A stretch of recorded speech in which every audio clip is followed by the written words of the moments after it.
Alrighty folks, I want to welcome you back to another video from Yates Computers Tips and Reviews. So for this video I wanted to cover a subject that I kind of mentioned in the last video, and I wanted to cover a little bit more. So let's pause this video, head on over, make sure you hit the subscribe, hit the bell so you can get all the future video updates, all the updates, everything from Yates Computers Tips and Reviews. Head on over, hit the subscribe, come on back. Now that you've gone over and hopefully subscribed, let's follow into one of these little touchy subjects that I mentioned on the last video. It has to do with this item again. Wanted to go through and explain a little bit more detail. I'm sure everybody knows by now what a SATA connection is.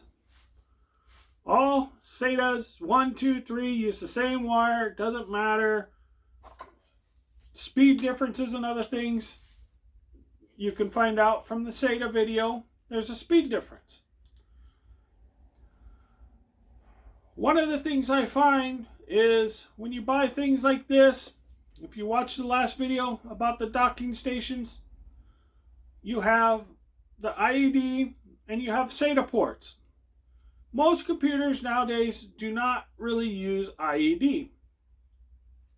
The reason why I'm doing a video about this is I've mentioned other drives and I've shown other drives. I've taken apart drives and I've done other things that have these connections because the drives are old, obsolete, too small, can't really use them, too slow. But the interesting thing is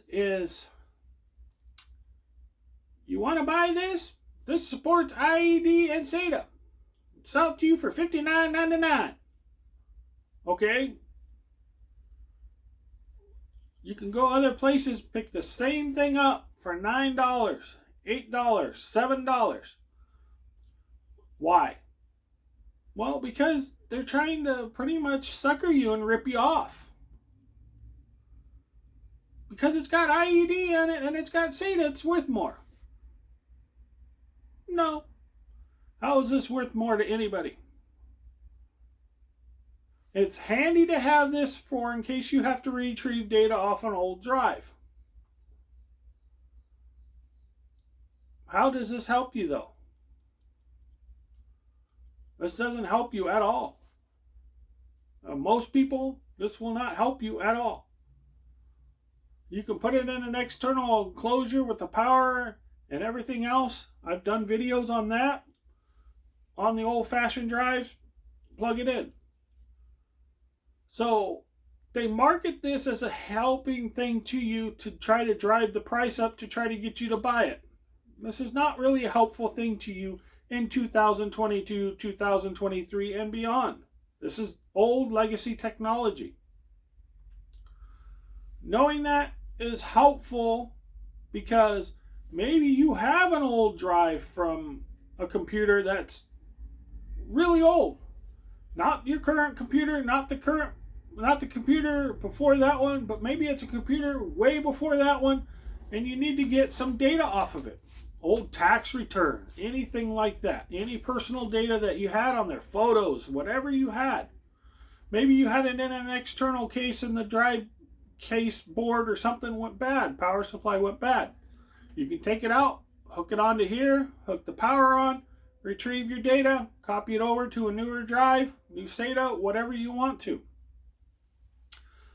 That is the helpfulness of having IED today in today's current generational age. You're not going to want that drive for any reasons. They're too old, too small, too slow.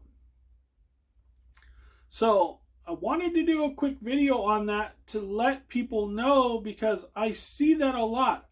I see that a lot in the marketing and a lot of other things that I mentioned on the other video that I thought, okay, I want to do an individual video on that so people understand really what I was talking about on the last one. Because most more modern drives, and I've shown them over and over again, are SATA port. This is the new current old tech. Everybody knows what the new tech is. The new current tech is M.2.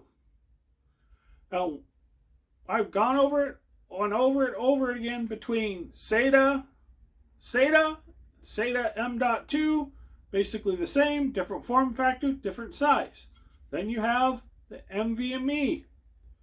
You can go back, watch all those videos. So there's the different platforms there and different steps you can do. You're going back way before these and these ports. This is 15, 20 years probably or so that you're going to have to go back and understand how all of this is. So understanding that, and I really wanted to show the difference and understand, just because somebody says that's on there does not make it really worth more in dollar figures. It might be worth more to you and how you can use it and more practical and what you can do with it, but is it really worth more cost-wise for you to pay for that? So wanted to go through and show that and break that part down so you fully understand what that is, because you'll see that in marketing and in pitches, and they'll push that out and push on that and push on that, making you think it's something really important. That, oh, I didn't really realize I need this, so I'm going to pay, $59.99 for this device, when you can go on other places and get it for $7, $8, $9, $10, $12. But you paid $59 for it because they sold you on, you need this. You don't need it. It's handy to have for a good value. It's really great to have. So I want to wrap this one up. Hopefully that explains where IED stands today in 2024. Do you need it? And is it handy to have it? Yeah, it's handy to have it, but you don't really have to pay that exorbitant high rate of cost for that item. Thank you all so much for watching Yates Computers Tips and Reviews. Head on over and subscribe.